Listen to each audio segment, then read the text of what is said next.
Coronavirus, les frontaliers belges travaillant au Luxembourg peuvent faire plus de télétravail. Le ministre des Finances, Alexander De Croo, a annoncé mardi un assouplissement des mesures régissant le télétravail pour les travailleurs belges frontaliers employés au Luxembourg à la suite de la crise du coronavirus.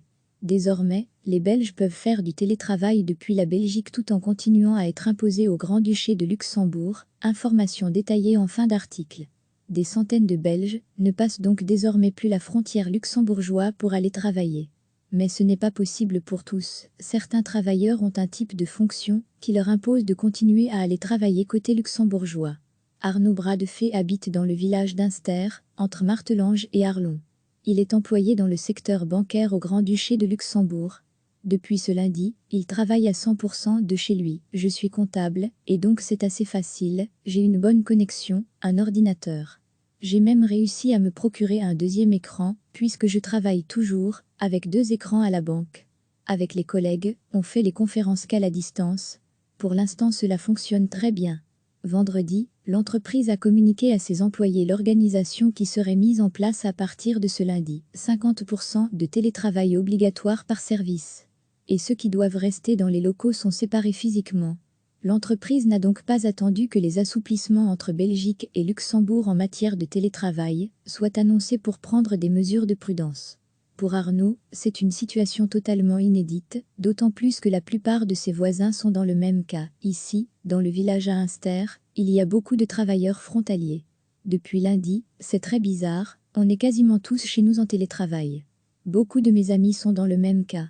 Travailler à proximité de la famille, c'est appréciable, et ça n'empêche pas de faire du bon travail, au contraire.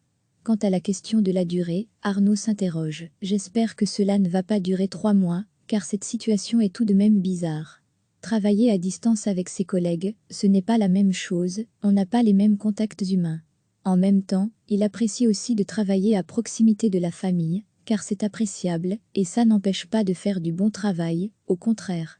Et il se dit aussi qu'il peut désormais économiser 2 heures par jour de trajet aller-retour.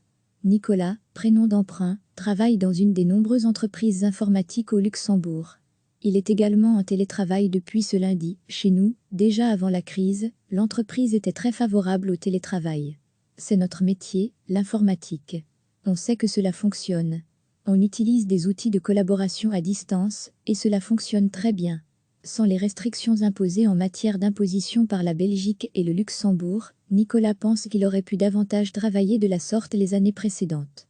Il espère d'ailleurs que cette crise sanitaire, bien que très dure et très malheureuse, va permettre une prise de conscience en matière de télétravail au sein des entreprises et au niveau des gouvernements des 2 pays. J'espère que cela va provoquer un électrochoc. Les entreprises vont certainement découvrir qu'il y a beaucoup de bienfaits dans le télétravail. Bien sûr, il faut des balises et du contrôle. Mais c'est possible. De plus, cela a un réel impact positif en matière de mobilité et de CO2. Nicolas est persuadé que ces 2 heures de trajet en moins, c'est de l'énergie et du temps gagné pour le travail et pour la famille. Christelle est éducatrice et travaille avec des jeunes adultes en difficulté au Grand-Duché de Luxembourg. Ils vivent en appartement, ils sont suivis et encadrés par l'entreprise qui emploie Christelle. Elle doit continuer à aller travailler sur place auprès d'eux. 75% de mon temps de travail est consacré à ces jeunes. Je suis leur point de repère, je suis là pour qu'ils puissent continuer à avancer. Je ne peux pas les abandonner, c'est impossible. Avec la pandémie du Covid-19, elle a dû néanmoins réorganiser en partie son travail. Ce lundi, je les ai rencontrés, mais pas chez eux. Je les ai reçus dans mon bureau. Je leur ai demandé de se laver les mains avec du gel hydroalcoolique, j'ai désinfecté mon bureau à plusieurs reprises. Dans les prochains jours, je vais continuer à leur téléphoner tous les jours. Je vais à nouveau les voir demain, mais plus à leur domicile. Cela va se faire à l'extérieur. Continuer à passer la frontière, aller travailler au Grand-Duché de Luxembourg, c'est pour elle une évidence. Je ne peux pas les lâcher. Je dois veiller à ce qu'ils aient de l'argent. Lundi, je me suis assurée qu'ils savaient qui contacter s'ils tombaient malades, s'ils avaient un thermomètre chez eux. J'ai expliqué ce que cela signifiait cette pandémie de coronavirus, qu'ils ne pouvaient recevoir personne chez eux. Et bien sûr, j'ai appelé leurs proches pour leur expliquer les enjeux de la crise sanitaire également. Il faut éviter qu'ils tombent dans la solitude. Je dois être présente pour eux, les conscientiser sans les faire paniquer. Sa conscience professionnelle lui interdit de ne faire que du télétravail, pour garder le contact avec ces jeunes adultes. Il faut éviter qu'ils tombent dans la solitude. Je dois être présente pour eux, les conscientiser sans les faire paniquer. C'est un nouvel équilibre difficile à trouver. Les travailleurs sociaux sont en première ligne dans cette crise sanitaire majeure, que ce soit en Belgique ou au Luxembourg. La Belgique a conclu, avec ses deux pays voisins, Luxembourg et France, des conventions visant à éviter une double imposition des travailleurs. Elle prévoit une règle de tolérance permettant aux travailleurs transfrontaliers d'exercer son activité pendant un maximum respectivement de 24 et 30 jours hors de son état d'activité habituel tout en restant imposable dans cet état. Des prolongations sont toutefois possibles en cas de force majeure. Selon M. de Croo, OpenVLD, la situation actuelle liée au coronavirus constitue bien un cas de force majeure. La présence d'un travailleur à son domicile, notamment pour y effectuer un télétravail, ne sera pas prise en compte dans le calcul du délai des 24 et 30 jours. Cette mesure est applicable, jusqu'à nouvel ordre, tant pour le Luxembourg que la France, selon le ministre. Le gouvernement luxembourgeois a également délivré un certificat pour faciliter, en cas de contrôle, le passage de la frontière par des travailleurs luxembourgeois résidant en Belgique. Sur présentation de ce certificat, les travailleurs luxembourgeois résidant en Belgique seront exemptés des restrictions sur les passages frontaliers entre la Belgique et le Luxembourg. Recevez chaque matin l'essentiel de l'actualité. Le ministre des Finances, Alexander De Croo, a annoncé mardi un assouplissement des mesures régissant le télétravail pour les travailleurs belges frontaliers employés au Luxembourg à la suite de la crise du coronavirus. Désormais, les Belges peuvent faire du télétravail depuis la Belgique tout en continuant à être imposés au Grand-Duché de Luxembourg, information détaillée en fin d'article. Des centaines de Belges ne passent donc désormais plus la frontière luxembourgeoise pour aller travailler. Mais ce n'est pas possible pour tous. Certains travailleurs ont un type de fonction qui leur impose de continuer à aller travailler côté luxembourgeois. Arnaud Bradefet habite dans le village d'Inster, entre Martelange et Arlon. Il est employé dans le secteur bancaire au Grand-Duché de Luxembourg. Depuis ce lundi, il travaille à 100% de chez lui. Je suis comptable, et donc c'est assez facile, j'ai une bonne connexion, un ordinateur. J'ai même réussi à me procurer un deuxième écran, puisque je travaille toujours, avec 2 écrans à la banque. Avec les collègues, on fait les conférences qu'à la distance. Pour l'instant cela fonctionne très bien. Vendredi, l'entreprise a communiqué à ses employés l'organisation qui serait mise en place à partir de ce lundi. 50% de télétravail obligatoire par service. Et ceux qui doivent rester dans les locaux sont séparés physiquement. L'entreprise n'a donc pas attendu que les assouplissements entre Belgique et Luxembourg en matière de télétravail soient annoncés pour prendre des mesures de prudence. Pour Arnaud, c'est une situation totalement inédite, d'autant plus que la plupart de ses voisins sont dans le même cas. Ici, dans le village à Inster, il y a beaucoup de travailleurs frontaliers. Depuis lundi, c'est très bizarre, on est quasiment tous chez nous en télétravail. Beaucoup de mes amis sont dans le même cas. Travailler à proximité de la famille, c'est appréciable, et ça n'empêche pas de faire du bon travail, au contraire. Quant à la question de la durée, Arnaud s'interroge. J'espère que cela ne va pas durer 3 mois, car cette situation est tout de même bizarre.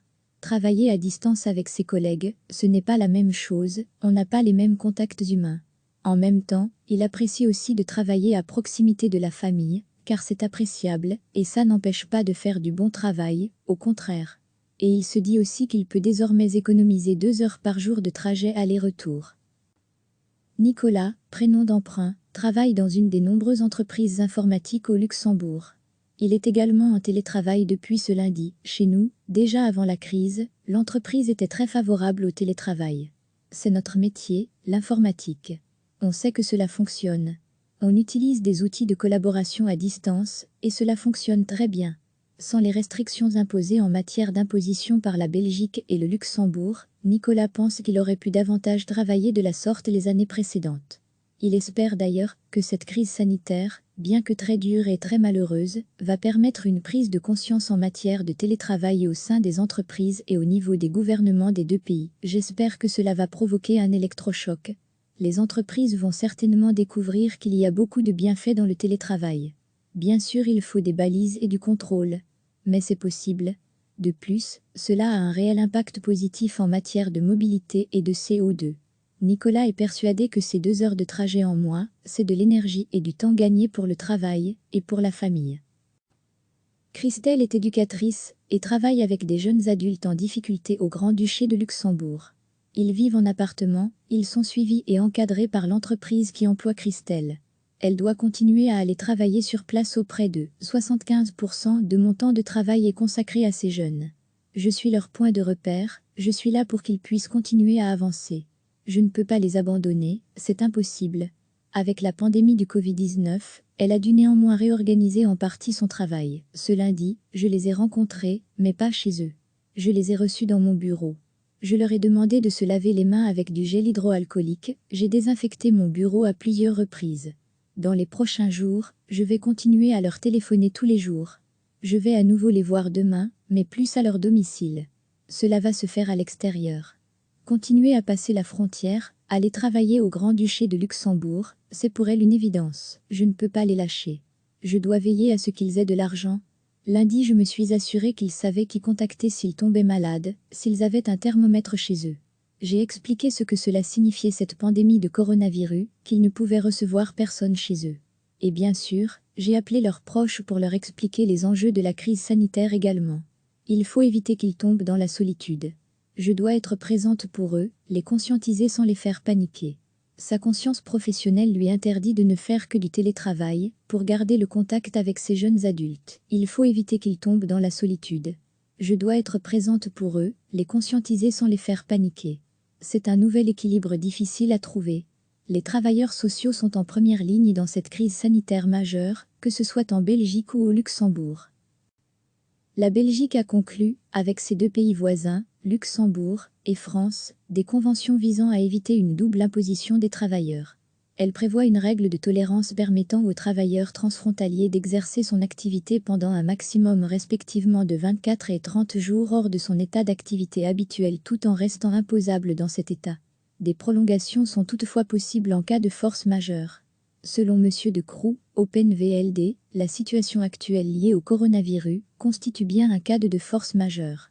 La présence d'un travailleur à son domicile, notamment pour y effectuer un télétravail, ne sera pas prise en compte dans le calcul du délai des 24 et 30 jours. Cette mesure est applicable, jusqu'à nouvel ordre, tant pour le Luxembourg que la France, selon le ministre. Le gouvernement luxembourgeois a également délivré un certificat pour faciliter, en cas de contrôle, le passage de la frontière par des travailleurs luxembourgeois résidant en Belgique. Sur présentation de ce certificat, les travailleurs luxembourgeois résidant en Belgique seront exemptés des restrictions sur les passages frontaliers entre la Belgique et le Luxembourg. Cliquez sur s'abonner pour recevoir les dernières nouvelles.